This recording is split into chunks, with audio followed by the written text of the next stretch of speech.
Narayana says it sounds like we're saying that only Vedanta, you'll only get enlightened through Vedanta. Is that what you get? Is that the message you get? No. Huh? But in a way, it's kind of true.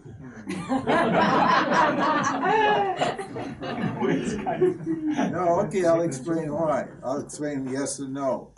See, for every if reality is Satya and Mithya, if there's two aspects to reality, one real and one apparently real, then there's always a yes and there's always a no for every question, isn't there? Yeses can be true from one point of view, and yes can be false from one point of view, and no can be true from one point of view, and no can be false from one point of view. So it all depends upon what point of view you're looking at it from. That's whether the answer is yes or no. Now, normally when a person asks a question, what's their point of view? Person. They think they're a person. Huh? Are you asking questions as a self, or are you asking questions as a person? Well, as a person, what kind of mind do you have? Huh? A dualistic mind. A dualistic mind. Your mind thinks in duality. You've lived in duality as a person for your whole life long. Huh? Is it reasonable to assume that you'll think from a non-dual position? You won't think from a non-dual position. You'll think from dualistic position. This is why it's so hard for people to understand non-duality. It's not that non-duality is that hard to understand. It's that I'm used to, my whole conditioning, my whole mental structure is set up around this and that, two things, poles, a subject interacting with an object, and the belief is what? What's the belief? Now we think that's the truth. We think, you think I'm here and I think you're there, if we're in a dualistic state of mind. And that's only a belief. See, Vedanta says that's only a belief. That's not a fact. The fact is, you're not there and I'm not here. In other words, from a non-dual point of view, there's no there and there's no here. In other words, there's no duality, is there? From the self's point, huh? Well, you were never taught to think that way, were you? No, in fact, you never even asked when you came here what kind of thinking you were going to get, did you? You didn't ask your mom, well, hey, Mom, I hear there's lots of different ways of thinking. I can think impulsively. I can think mechanically. I can think deliberately. I can think dualistically. I can think non-dually. Which one do you think is the best for me to choose? Huh? Did anybody consult you? Your mom says, well, why? What do you want in life? And you say, oh, I want moksha. And then your mom says, oh, you need to learn to think non-dually. And then you said, so where's the non-dual school? And so, oh, there's no non-dual schools here, so you have to learn to think dualistically. Huh? Is that how it happened? It's not how it happened. You just were born here and what? And you think, either or. Do you love me? Do you not love me? Right? Isn't that how you think? You know, I love you, but no, I don't. From one point of view, I don't love you. From another point of view, I do love you. Understand? So you give the both and answer, and people, they think you're crazy. Well, of course they think you're crazy because they can't think like that. So now with the Vedanta, this is a very tricky thing, see, because it sounds like we're a bunch of elitists. That we're the best. I don't discourage that notion, actually. Because we are the best in this sense. Because what does Vedanta mean? You see, most people don't, there's two meanings for the word Vedanta. It means a means of knowledge. It means a means of knowledge that exists at the end of each Veda.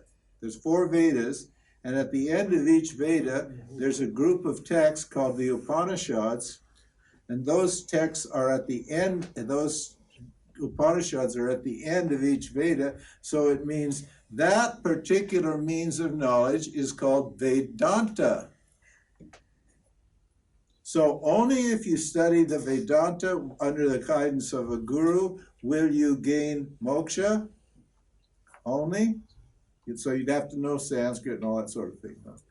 Is that right? No, it's not right. Because there's another meaning of Vedanta. Vedanta. The knowledge that ends the quest for knowledge. Now, can you get that knowledge from anything other than the Vedanta that's the end of the Veda? In other words, knowledge is the only way. Huh? Now, that knowledge doesn't necessarily have to come through this particular teaching, does it? But you're not going to be set free by anything other than knowledge. And it so happens that this is the best means of knowledge. Why? If you're qualified.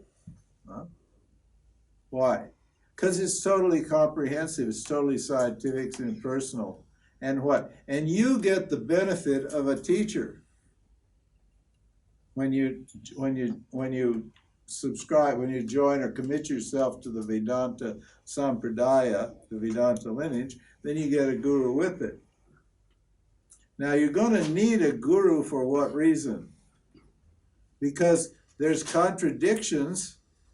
Like you guys, most of you guys have been to various modern teachers, haven't you? Neo-teachers? We call them neo-non-dualists. Haven't most of you been to other teachers? Mm-hmm. Well, what are you doing here? Huh? How come you, what are you doing here? Listening. Well, yeah, because what? Because those other teachings or other teachers didn't resolve all your doubts, did they? They left you confused because they didn't have a scientific means. They didn't have a proper methodology for handling your doubts, and they couldn't give you that methodology so you could remove your own doubts, which is what we do. We give you the method, the means for what? For removing your own doubts, and then we turn it over to you. Do the other teachers do that? No, they don't do that. Their teachings are incomplete, they're inadequate, and they're personal. They're based on their own experience. So, do they teach you dharma? Do they teach you karma? Do they teach you gunas? Huh? Do they teach you discrimination? Do they tell you there's qualifications? Read Mooji's book, Breath of the Absolute. On the very first page, Mooji says there are no qualifications for moksha. No wonder there's 5,000 people down at Mooji's house. All the unqualified people are there, and they stay unqualified. And there's no method. The method there is just worship Mooji, cult of personality. And imagine that Mooji's going to what? Set you free, transmit, I guess, some sort of, oh, get your third eyes open, kids. Here it comes. Just a minute. Got your third eye open? I'm going to zap you with the alignment. It's going, zzz, you'll feel it, and you'll wake up, and you'll be happy forever. And the guru transmitted it to me. Oh, isn't it so wonderful? How about you, Ford? I mean, that's what people believe. So, there are people who weren't taught, like Ramana, for example. Ramana didn't have a Vedanta guru, did he? According to his thing. But what happened when he had his epiphany?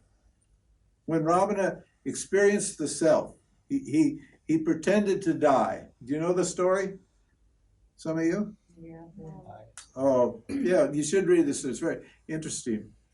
Actually, I recount it in the back in the 15th chapter, 14th chapter of How to Attain Enlightenment. In my book, I give there's a whole chapter on it. And he simulated death. He pretended that he was dying. It was a little practice that he did, just spontaneously he did this. And he said when he died, he said the self appeared in all its glory, shining in all its glory. He talks about it in a very strong, emotional, beautiful way. And then he said, during that epiphany, that vision, what did he say? He said, and then I realized that I was the self. Right? Now, what did he get? What did he get from that epiphany? Knowledge. Vedanta. What did that knowledge do? Vedanta. It ended his belief that he was Ramana.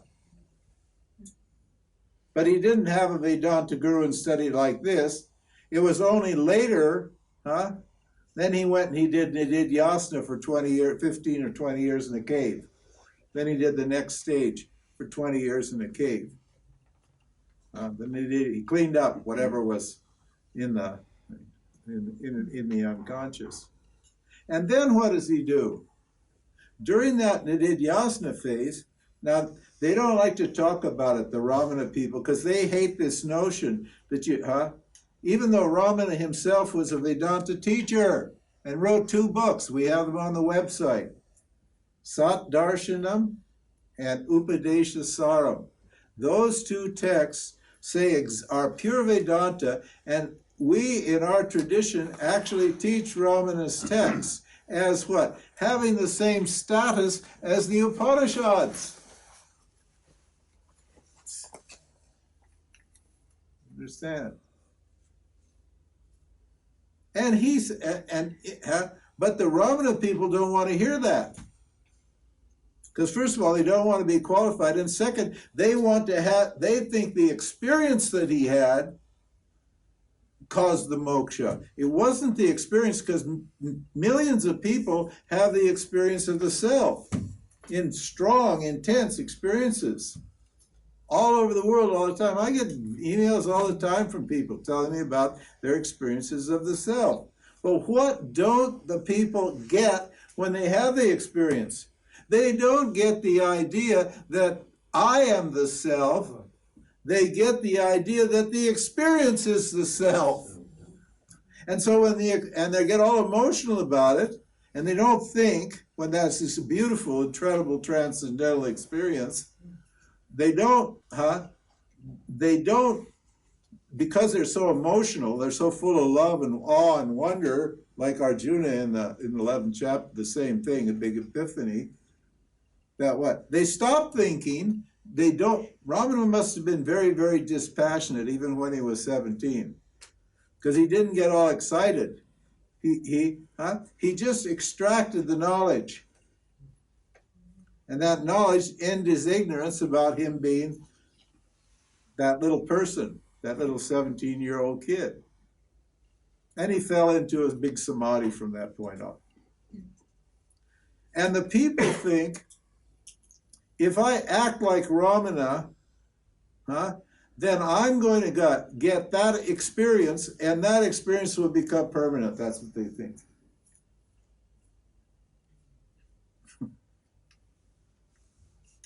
So that's the problem. So there's two Vedantas. There's the Vedanta, the means of knowledge, and what does the means of knowledge do? In this case, it did not come from what? From a teacher for him. But the interesting thing is, he probably had some doubts along the way, and it just so happened that because of this experience he's had, and because he was there in Tiruvannamalai, there was another great Swami. In fact, he was called Little Sheshadri. Ramana was called Little Sheshadri when he came to Tiruvannamalai after he had that experience, because there was a great Mahatma there named Sri Sheshadri Swamigal. He was a Brahmin from Madurai, or somewhere in, was it Madurai? Trichirappalli in South India. And he told everybody, you look after this kid. They're the ones that picked him up, cleaned him up, put him in a decent cave, and started feeding him. Understand? And what does that mean? That for thousands of years, sadhus, great Mahatmas and sadhus and seekers and spiritual people have been coming to Tiruvannamalai and circumambulating that mountain because it's one of the most important spiritual symbols in India.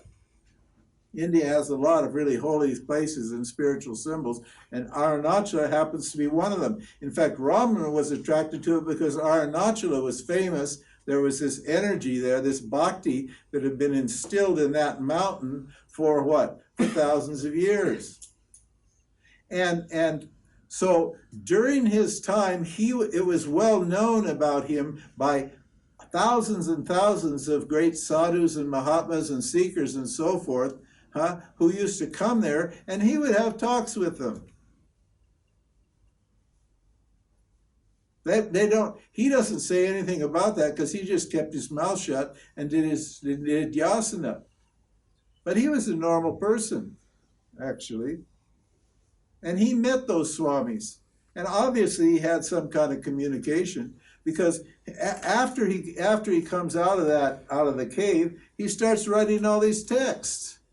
He makes poems, he does bhakti's poems, all of which are basically Vedanta statements out of bhakti. In Tamil, he makes worships to Arunachala. And he writes 2 traditional Vedanta texts, which none of those Ramana people read, except 1 or 2. They don't want to read them, because then they'd have to qualify themselves, and then they'd have to go through the thing, and Ramana's a dead guru. Ramana's gone. The real Ramana, the self, is right here now, teaching every day, forever. There's always Ramanas. There's always the self appearing as teachers in this tradition, teaching the same teaching.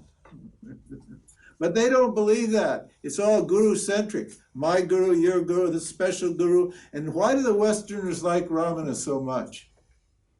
Because he's a romantic figure. That's all.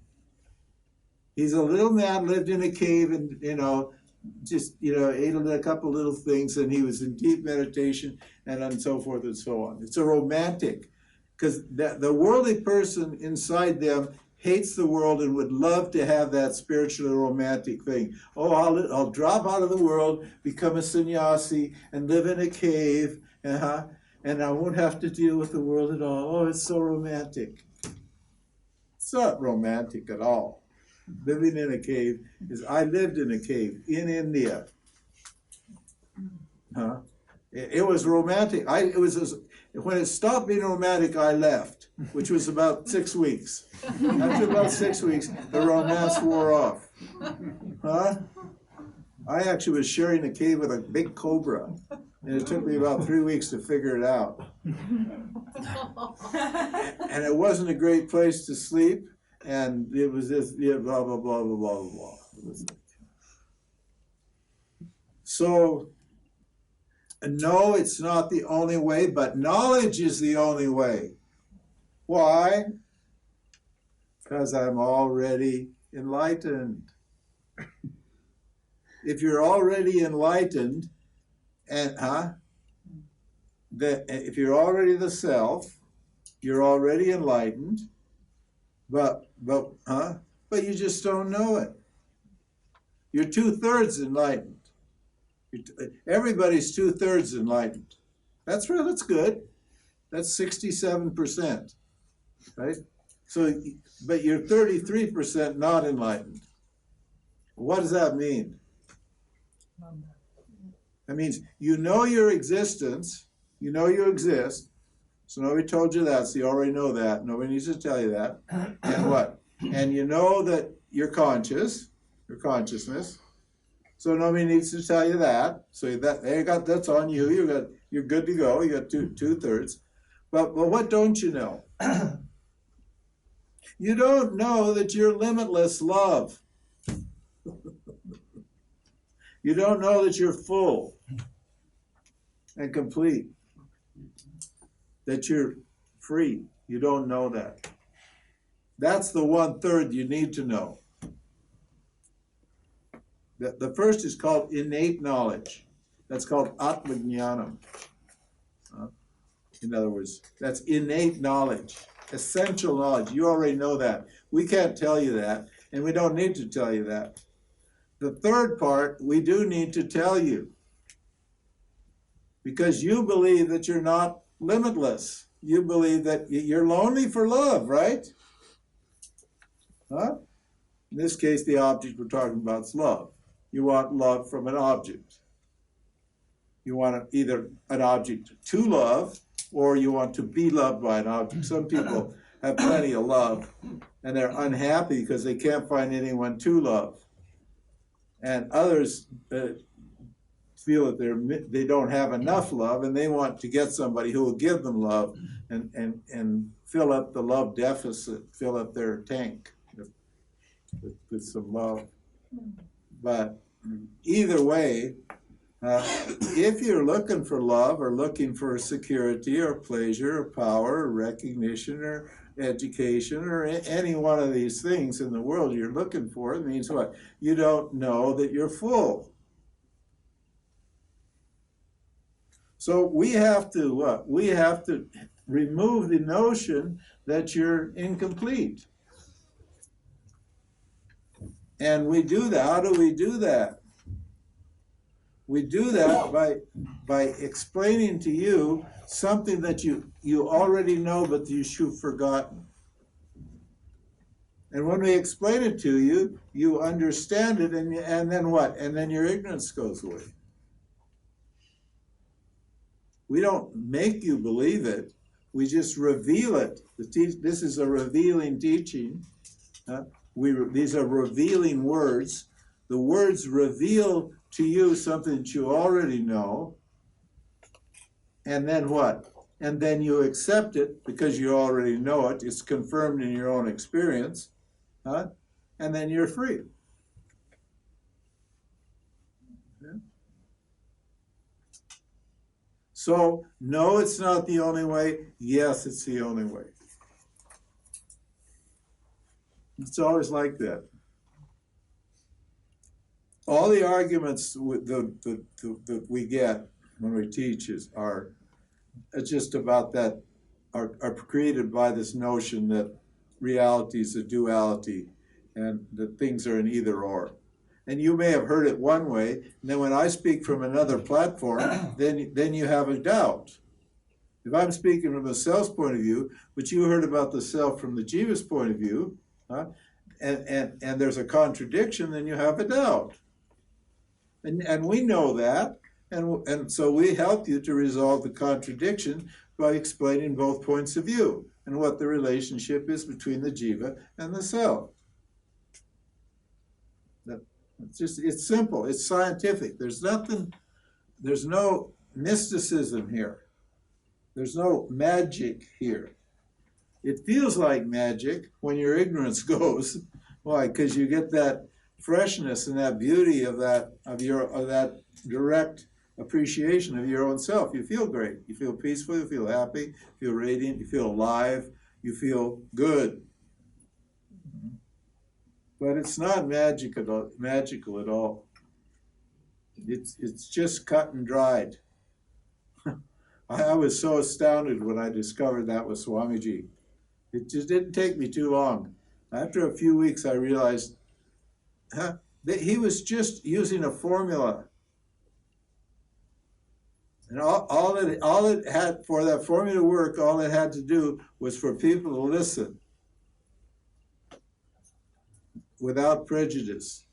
Just listen with an open mind and let him take over your mind and go with him on that little trip, that little logical trip. He used to say, "Climb on my wings, we're going for a flight." And if anybody claimed it, said, "I've got it," he'd say, "Well, don't think it's too good. It's by my glory that you got there, because you can't do it on your own without my help. So you better sit down and shut up and just wait to say that little statement till later on, till you got, because without me, you're not going to get there." That's what he used to say. And he was right. Yeah, he told me, you can't just ride off my energy your whole life long. You got to do this yourself. And I did. It was not a problem. Really. It was, in fact, it was fun. Because we want you independent of the guru. Temporarily, guru, as Swami Yuji used to say, he's a Swami, temporary psychological aid. That's what he called it. Guru is a temporary psychological aid, not a permanent psychological aid. You cannot because people hang on to their guru and then they get all disappointed and distressed when their guru dies. And they think, their whole spiritual thing is lost. Sad. We want you, if you pay attention, if you understand this and you put in the effort, you'll set yourself free. I can't set you free because I can only set myself free. Because I can't remove the ignorance standing in your account. You have a big account, bank balance, ignorance there, huh? And I can't spend that away. You've got to spend that money away, that ignorance away. I can get rid of the ignorance in my account, but I can't get rid of the ignorance in your account. And I can tell you how I got rid of mine and how it works, and then you do it yourself. So we're not trying to recruit people. Huh? We're not trying to change the world and get famous and recruit people and get big crowds and all that. What's the point? I might as well go to a rock concert. Huh? There's a big crowd. Everybody gets in samadhi. They all have a nice time. They all walk out feeling high and happy. Huh? Go to a sports event. Huh? Go to a football game.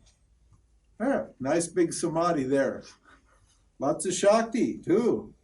Woo! The Shakti at a soccer match. Boom, boom. Huh? Huh? So, anyway, so that's the story. Sadashiva Samarambham Shankaracharya Madhyamam Asmadacharya Paryantam Vande Guru Paramparam Ishvara Gurakmeti Murti Veda Vibhagine Vyomavadyapta Dehaya Dakshinamurtaye Namaha Sarva Vedanta Siddhanta Gocharam Tamagocharam Govindam Paramanandam Sadguru Pranatosmyam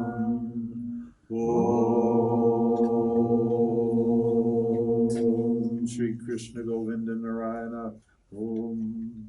Verse 36. One achieves devotion. This is how you get devotion. Want to say, how do you get devotion? This is how you do it.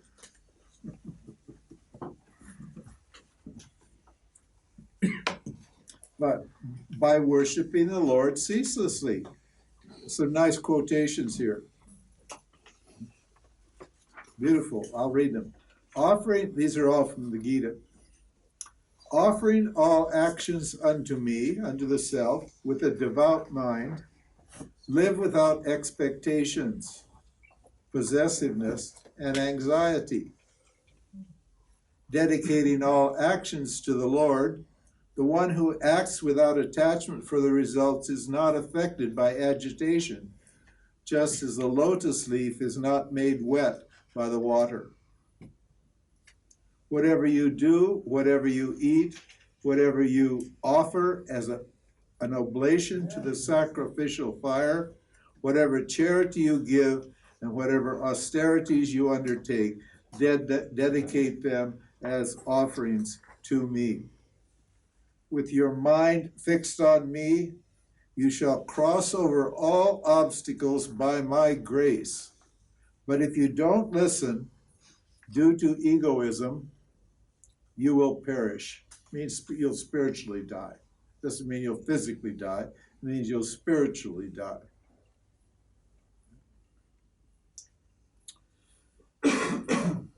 So what?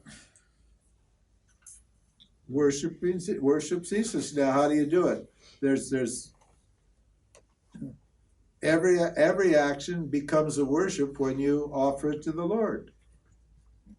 There are traditional spiritual ways you can do it: chanting, prayer, meditation, etc., and so forth and so on. But anything you do can be washing the dishes. When I'm washing the dishes, what am I doing? I'm washing the Lord's dishes. The soap is the Lord. You're washing the Lord. The water is the Lord. I'm washing the Lord's dishes. When I'm bathing my body, whose body am I bathing? God's body. Does this body belong to you? He says, but you're telling me it's my body. He said, don't touch me. No, it's not your body. It's the Lord's body. So when you clean your body, you take a shower, you're giving the Lord a shower. Understand? When you're feeding yourself, are you feeding you? No, you're feeding the Lord. Every single thing you have is the Lord and comes from the Lord. So, instead of thinking this is all about me, think this is all about who it's really about. Who's it really about? It's about the Lord. You're borrowing this body from the Lord.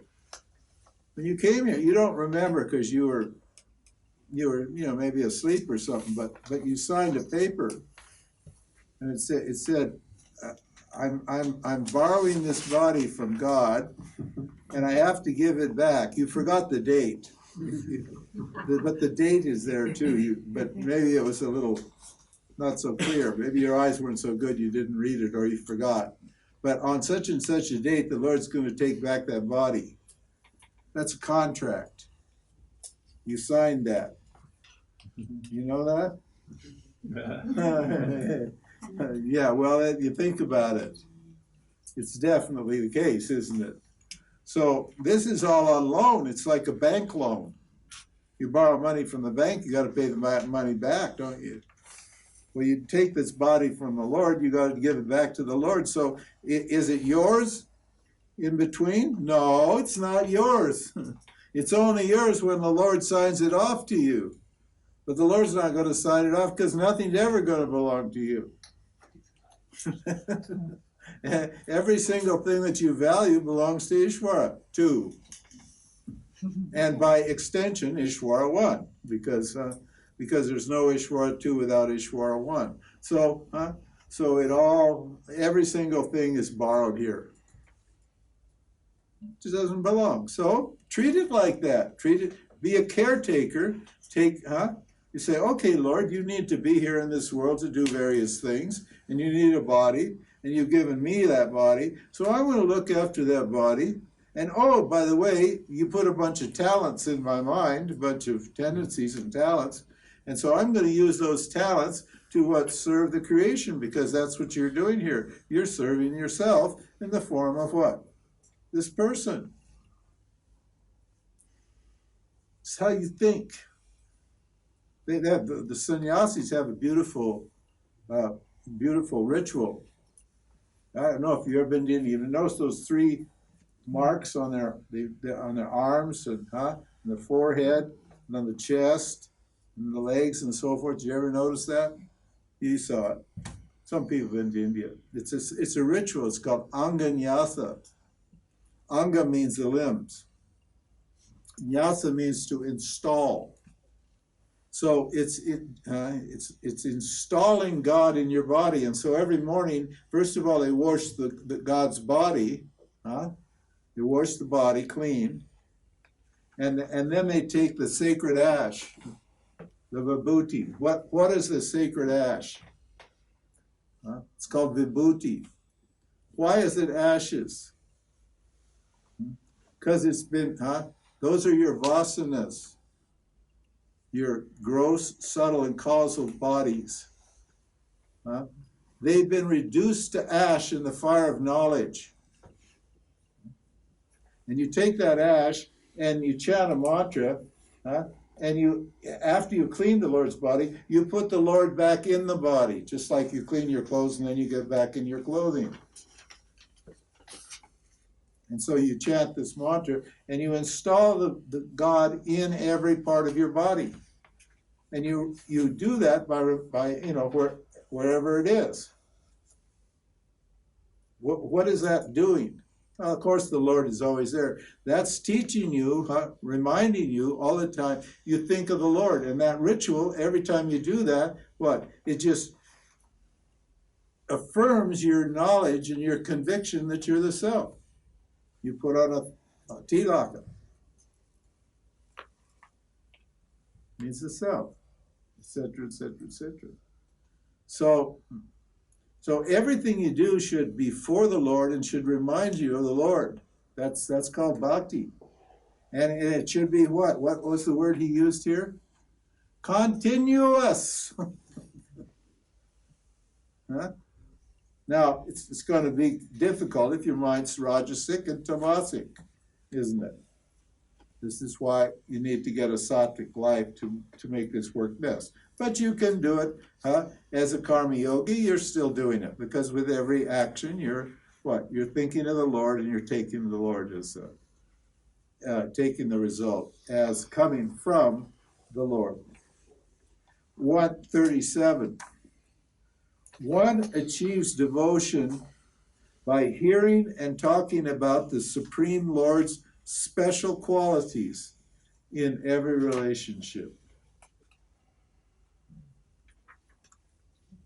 Okay? What are those special qualities? Wherever there's brilliance, wherever there's love, wherever there's kindness, wherever there's something beauty, wherever there's something exceptional, that's the Lord. That's an easy one.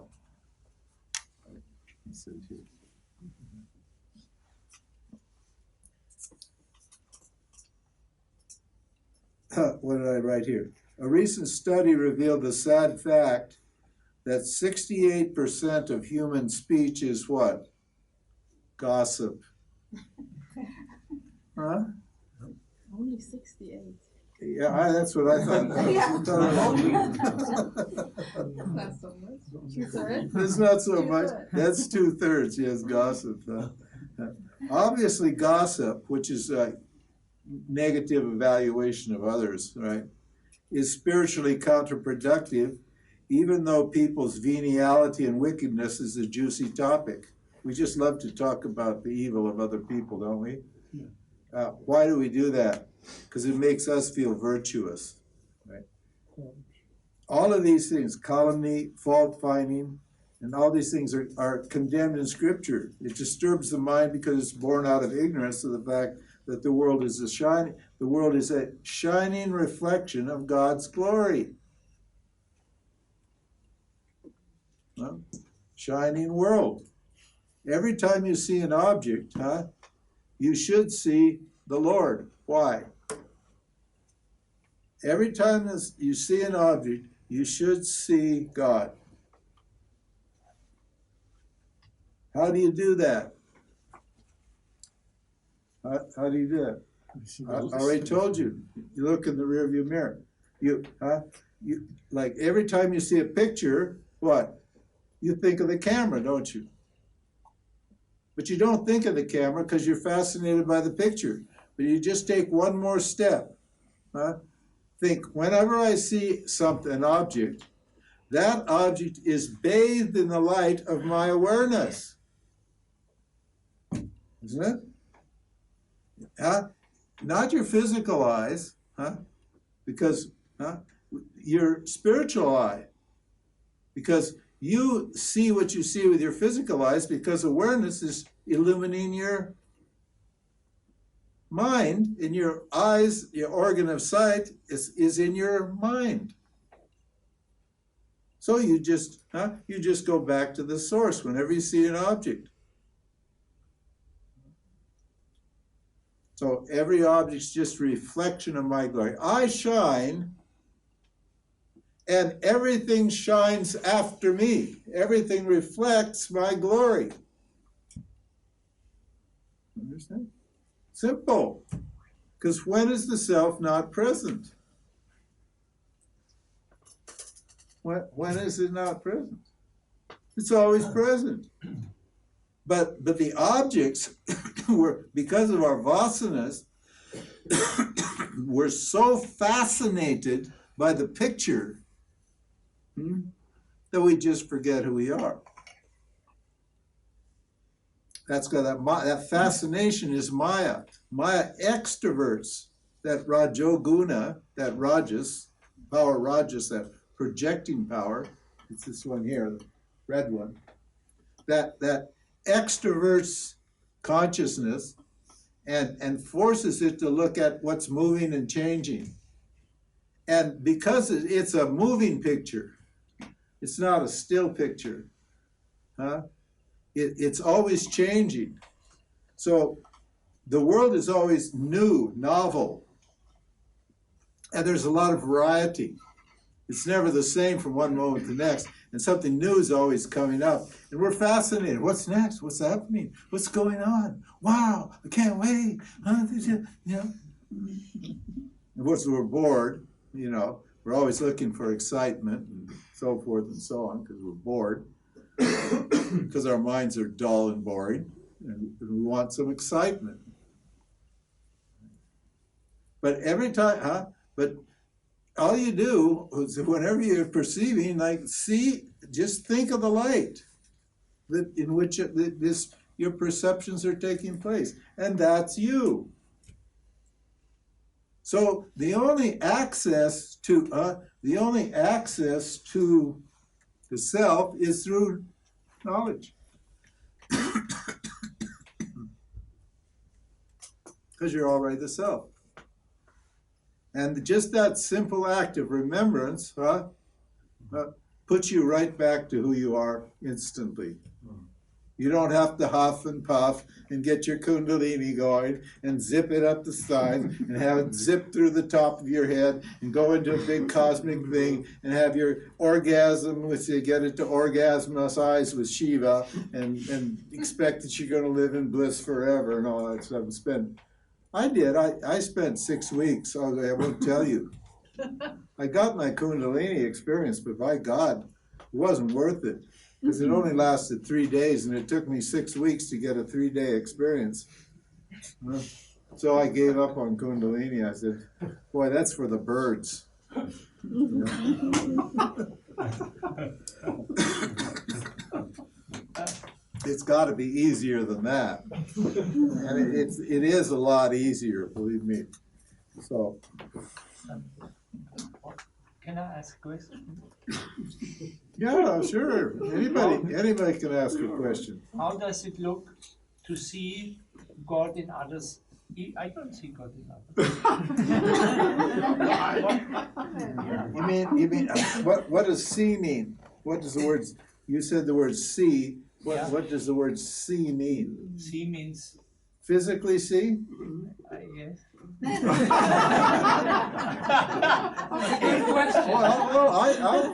I'll tell you how. You're seeing God now in others. Really. To be honest, no. No, that's to be dishonest. Yeah. To be honest, you're actually seeing God now. I know. No, not me.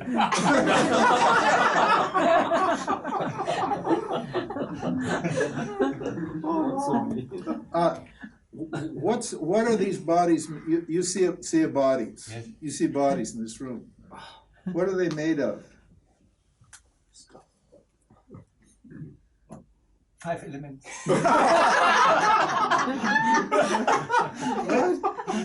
What? 5 elements. Oh, you cheating.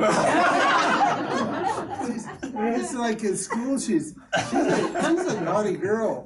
Yeah, 5 elements, right?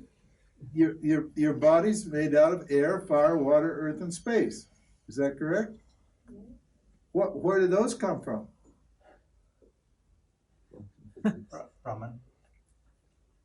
So Ishvara. you're seeing those? Then you're seeing Brahman, aren't you? I miss this bridge. If I look on somebody, Yeah. this bridge I miss. No, you're not projecting. I told you, you see matter, Yes. don't you? Okay. Where's matter come from? Brahman. So you're seeing Brahman when you're Yeah. seeing matter. Yes. Okay? I tried. Huh? Is that right? Yeah, okay. So that statement's incorrect. You are seeing God all the time. You just forgot that it's Brahman.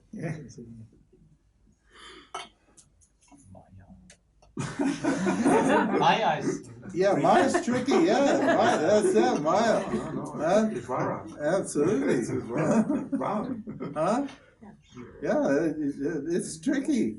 Maya makes you forget. This is why you got to be you're doing a lot better. When you first came, remember when I first met you? Yes. Oh my God. Huh? No, you're really doing great. I notice every time, every year, it's getting more and more clear. But still, there's a little dullness there in the brain. Are you still looking for love?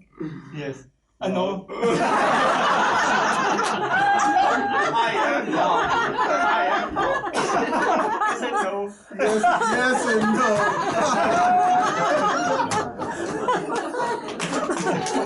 Good answer. Let's know. Good for you, Narayana. Yeah, but he is If you didn't have the name Narayana, I'd have probably thrown you out. But I'm a Krishna Bhakta, and anybody's got a name like Narayana, they're good to go. He's very sweet. Huh? Very sweet. Yeah.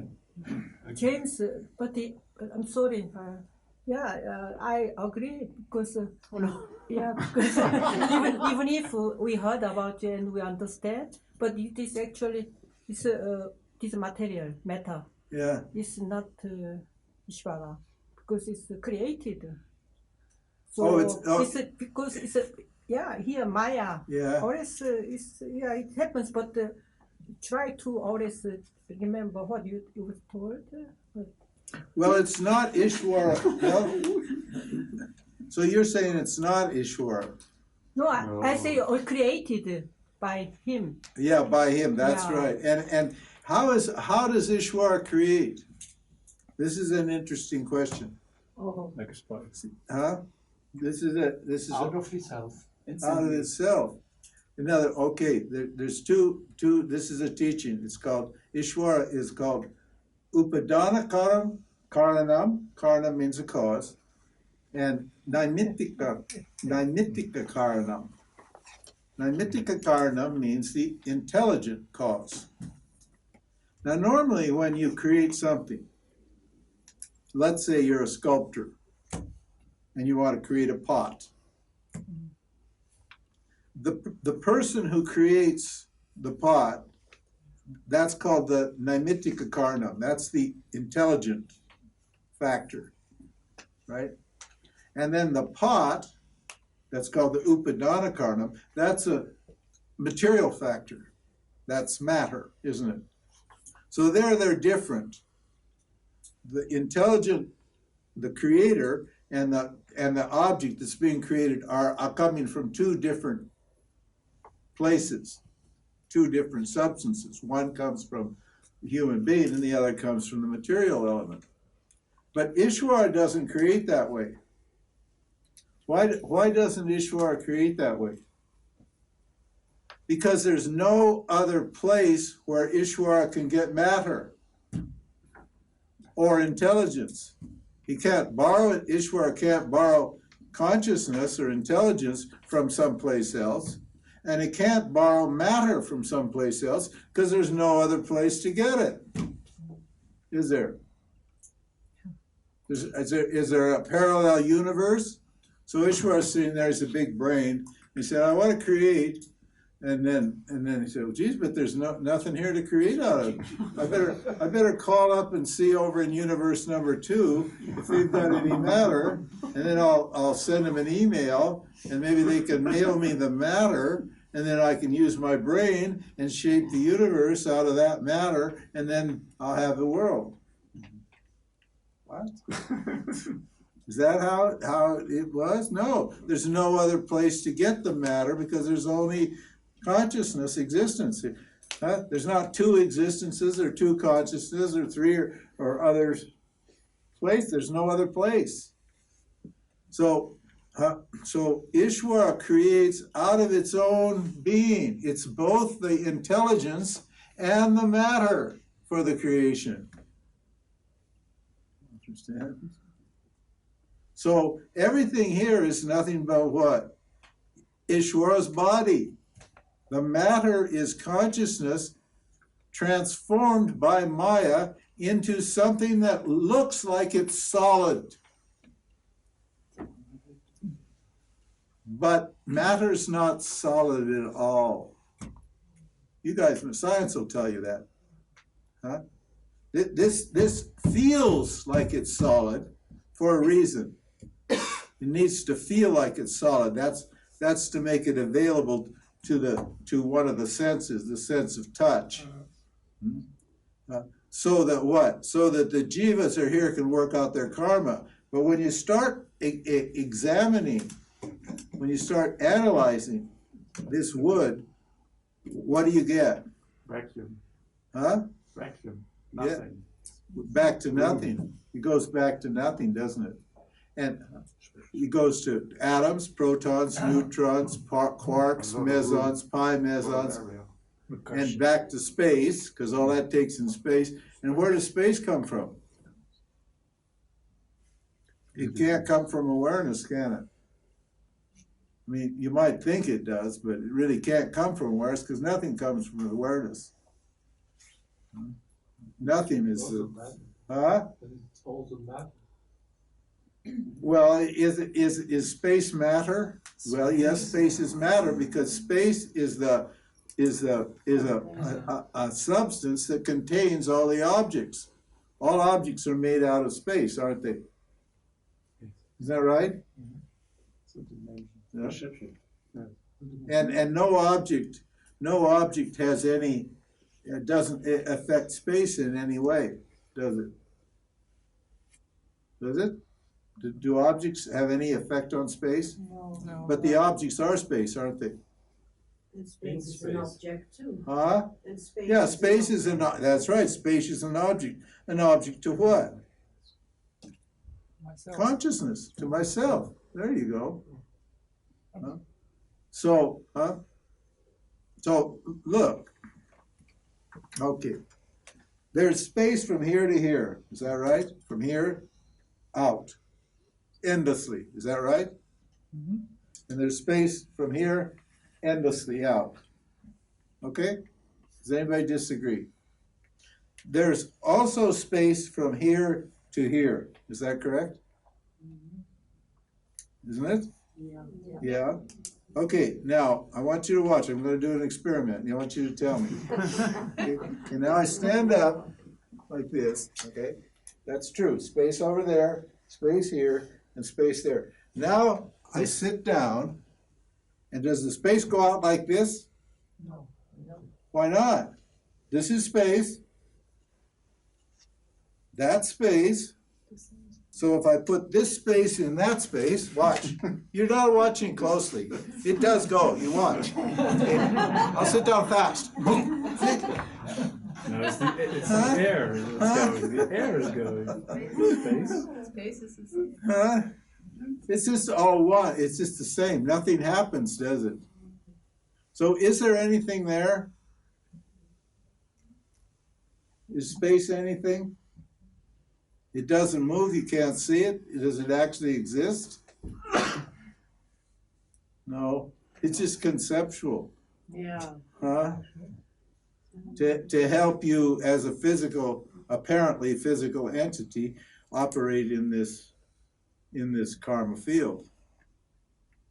So, so if you can't understand that, then what? Then ultimately, if there is anything called space, it has to be coming from Ishvara, doesn't it? It means that the whole thing collapses. That's the It means the whole thing collapses. Yeah. That's right. Mandukya. Mandukya Upanishad. Yeah. It means the whole thing collapses. And there's no space to start out with, there's only consciousness. Understand? But if you don't understand it, that's fine, because this apparent reality, this world, is, we have two creation theories in Vedanta, two creation teachings.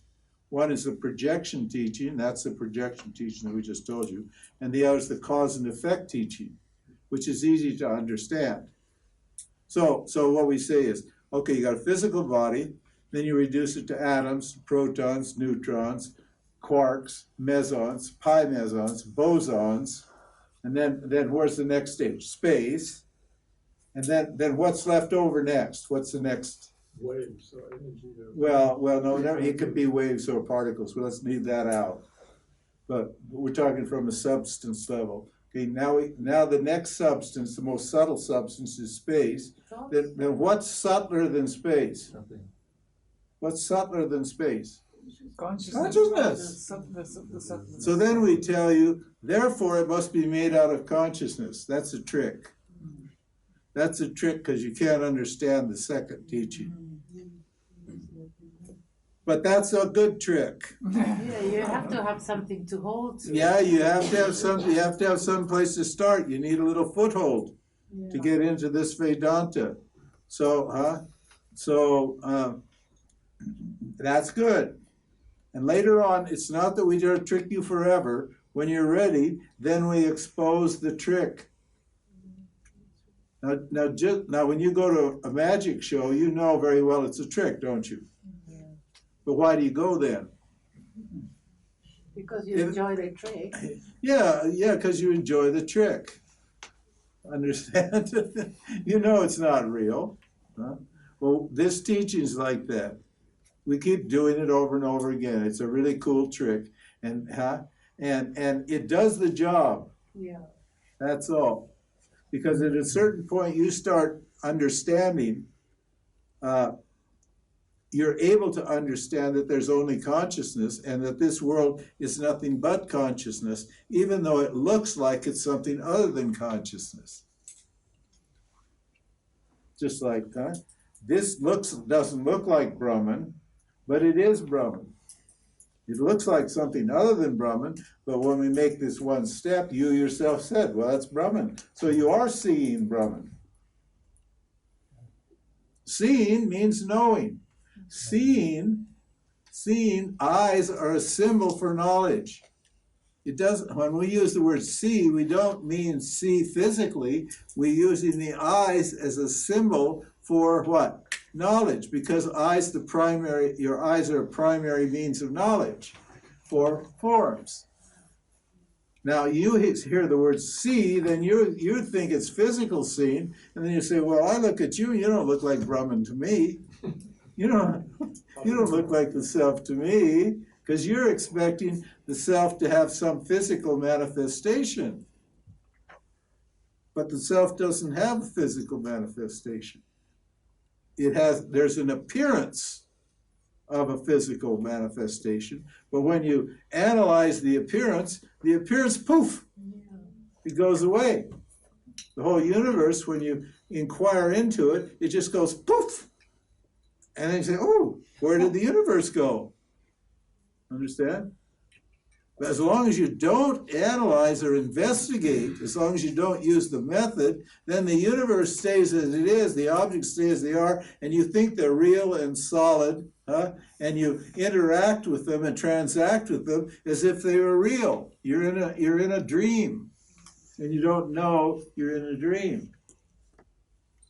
Yes, Georg.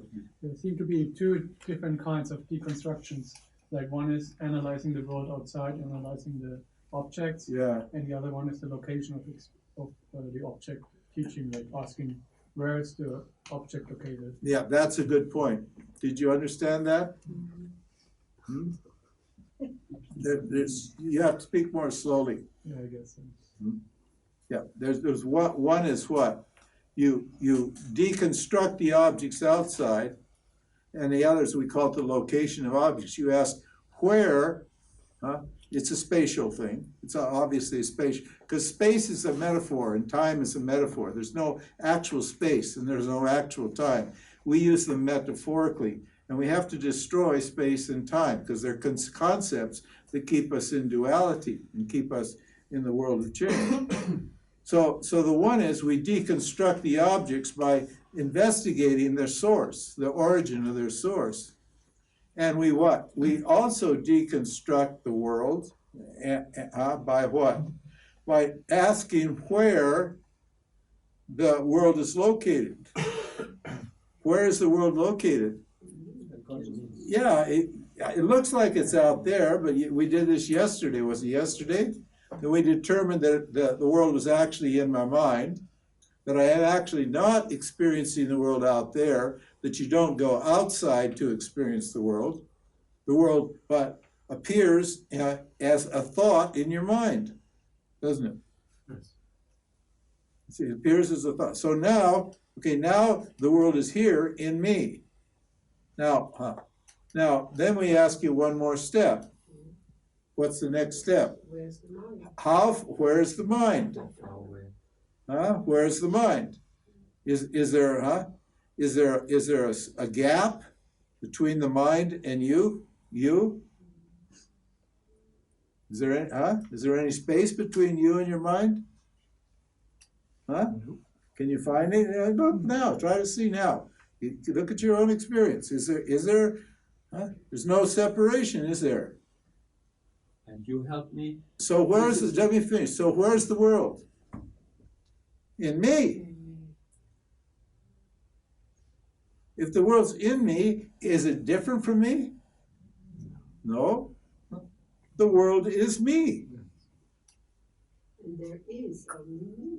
And there is only me. Nothing else is. There's nothing. Yeah, very good, Henrietta. Yeah. Yeah. It's a simple thing. It's not easy, but it's simple. I don't observe my mind. What? I don't observe my mind. I cannot. You just Yeah. you're doing it now. Because you're telling me what you think. You said, I don't observe my mind. Is that a thought? I thought. Huh? I You thought. said, Yeah. I don't observe my mind. Yeah, I thought. Now, that statement, that's the words, I don't observe my mind. Is that a thought? Yeah, Yeah? No, yeah. The answer is yeah. Don't say no. Say yeah. Because the answer is yeah, that's a thought. Well, don't you know that thought? But the thought is coming. The No, thought is not just there. listen. No, don't argue. Just listen. Try to follow this. You're arguing with me. Well, we can talk about that in a minute. Because you got a belief now. Okay, now look. You said, I don't observe my mind. And then I said, is that a thought? And you said, yes. Then I said, what? You know that you do observe the thought because you said the thought. Huh? That means you do know the thought, don't you? So that means what? You are observing your mind because the thought is your mind at that moment. Yeah, I observe my mind. Oh, Yeah, I say I observe my mind is then I and my mind is different. oh, Yeah. well, that's Yeah, right. that's the Okay, point. that's right. Yeah. The thought is me, but I'm not my mind. Is that what you're saying? Yes. The thought is not mine. No, the thought, but what is the thought made out of? Yeah, the thought, but anyway, what I can say is the thought comes out Of where? from me. So if it comes out of you, it's got to be you, doesn't it? Yeah, but It doesn't come out of anybody else? yeah, from me. Yeah, But, okay, so if it comes out of you, like if you have a baby, that's your baby, because it comes out of you. Right? Yeah, very clear. If you have a thought, it comes out of you, that's your thought. Yeah, but So, it's not me. well, Not that's me. right. Yeah, not me. Well, no, it's you, but you're not it. Because you said it comes out of you. It's got to be coming from you. It's got to be you. It's not you. Huh? You said it comes from you. You told me. Yeah, comes So, from well, then where's it come? If it's not you, then why do you say it comes from me? It comes out of me.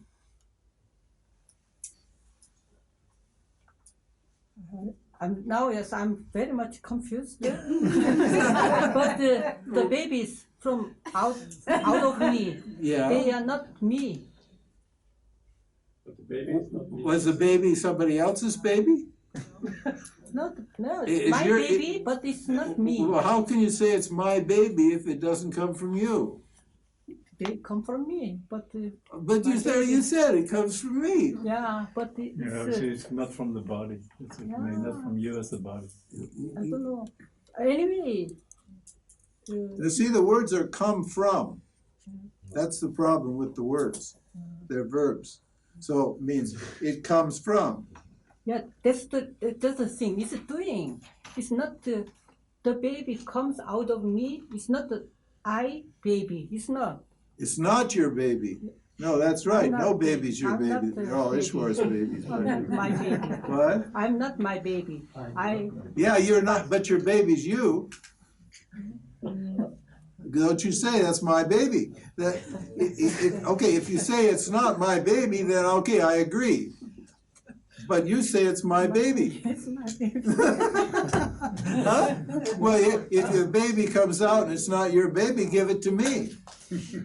I'll take it. Take responsibility. Yeah. I have to take I responsibility. come from God. I know, but and the baby comes out of me, but I'm not God because just like my baby comes No, but out you of come me, from they God. are not me. But And you come from God. Yeah, Well, but I'm not God. Well, but everything that comes from God is God. Yeah, you say, and I understand. You say, and I understand, but even though it's very real, honestly, I understand, and I understand really. But even though it's difficult. It is difficult. Yeah, this is the most difficult teaching because it's you, but it's not you. This is what we said. Yeah, it's always an either or. It's a yes but. The baby's me because it didn't come from anybody else, but it's not me because I'm the one that sees the baby. And the baby doesn't know me, but I know the baby. The thought, isn't it? But one thing which I experience is something is there, long time ago in me, and now it's same. this experience. Yeah. Yeah, this all the time same. So Not what is that? Get old. Yeah, it's old. Yeah, What also is that? same. Yeah, I thought that That's you. before this course, I thought it's my soul. Mm. Yeah, but now you say it's yeah. That's you. Yeah. That's always been here. You said there's something that's always been here, right? Yeah. Huh? That's you that's been always been here. Your body's not always been here, but you've always been here. So Sorry, I'm sorry. so it's just shifting. You know, it's an important topic. It's the essence of the thing. So it's just shifting your identity to that thing that's always been here, away from the body and mind. So when you say that there's something that's always been here, Yeah, it's always there. okay, well, what about you? That's always there. That's right. You say Yeah, it. I said this is me. I know. Okay, It's always there. all right. Yeah. Okay, good. Okay, good. Yeah. Now we got it. That's you. Yeah, I That's know. right. But I don't know why is there. There's I no said, why. Yeah, not why, but Yeah. wondering. So I'm not why, but wondering why. So why? Yeah. Why not why? But yeah, But I didn't know. But one day I thought, this is maybe something. yeah, that's you. You have to say the word me. Don't, if you call it something, Yeah, then we have a problem. Then I wonder, well, who's talking to me? yeah, because I'm sorry to say just now.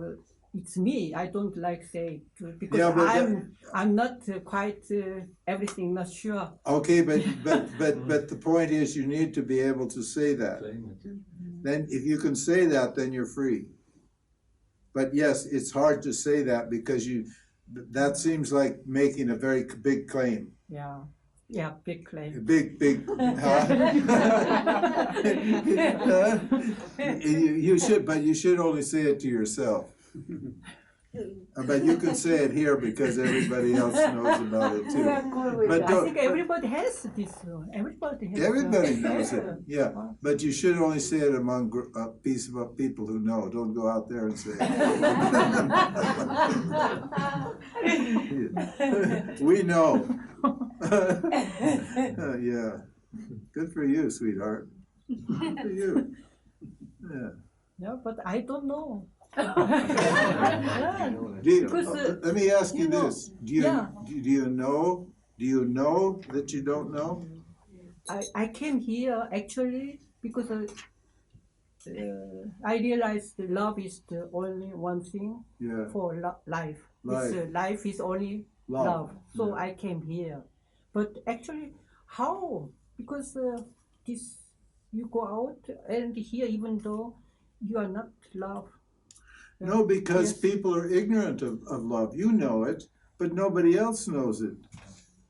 The people in this room know that, but the world doesn't know that life. I don't say word. Me. I know actually life is love and put only love because I understood everything. Everything is actually forgiveness is going away. So. Love is one thing which I really want to give my life for love. So I'm feeling. So, but in the practice, myself is paradox. This is the problem. Yourself is puzzled? Paradox. Paradox. Paradox, yeah, it's a paradox. Because even if I know, but I'm very evil. So, yeah, I'm evil. Myself is,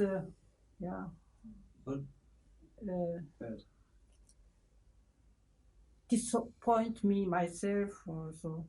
Even if you know, maybe you realize, but it's hard. Well, you look like love to hard. me. Huh? You look like love to me. I see love there. Because you love me, you are love, so. Yeah. So love knows love. That's right.